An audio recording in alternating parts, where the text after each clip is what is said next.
कपाल मोचन तीर्थ की कथा। रहोदर मुनि की जंघा से सिर का बाहर निकलना।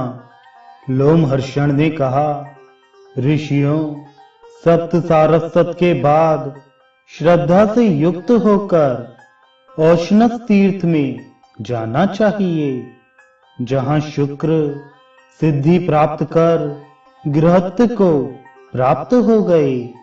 उस तीर्थ में स्नान कर मनुष्य अनेक जन्मों में किए हुए पातकों से छूटकर पर ब्रह्म को प्राप्त करता है, जहां से पुनः जन्म मरण के चक्कर में लौटना नहीं पड़ता। वह तीर्थ ऐसा है जहां तीर्थ दर्शन की महिमा से भारी सिर से जकड़े हुए रहोदर नाम के एक मुनि उससे मुक्त हो गए थे।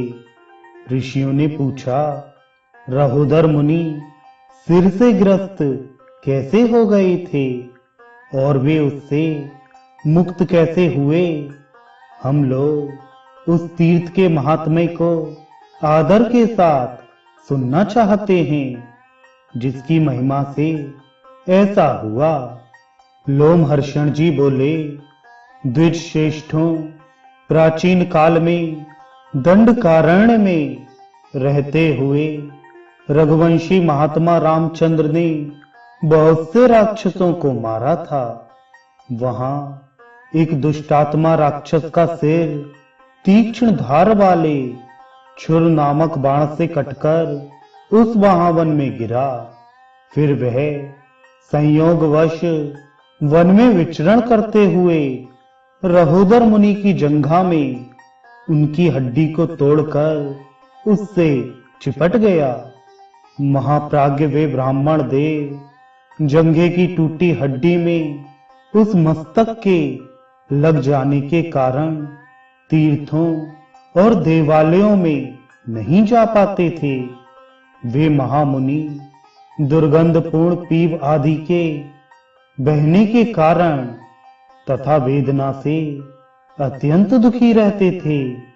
पृथ्वी के जिन जिन तीर्थों में वे गए, वहां वहां उन्होंने पवित्रात्मा ऋषियों से अपना दुख कहा। ऋषियों ने उन विप्र से कहा, ब्राह्मण देव, आप औशनस तीर्थ में जाइए।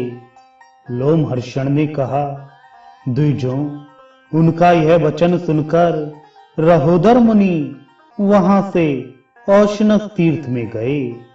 वहां उन्होंने तीर्थ जल का स्पर्श किया। उनके द्वारा जल का स्पर्श होते ही वह मस्तक जांग को छोड़कर जल में गिर गया। उसके बाद वे मुनि पाप से रहित, निर्मल रजोगुण से रहित, अतः पवित्रात्मा होकर प्रसन्नता पूर्वक अपने आश्रम में गए और उन्होंने ऋषियों से सारी आप बीती कह सुनाई। फिर तो उन आए हुए सभी ऋषियों ने औशनस तीर्थ के इस उत्तम महात्म्य को सुनकर उसका नाम कपाल मोचन रख दिया। वहीं कपाल मोचन तीर्थ में ही महामुनि विश्वामित्र का बहुत बड़ा तीर्थ है, जहां विश्वामित्र ने ब्राह्मणत्व को प्राप्त किया था।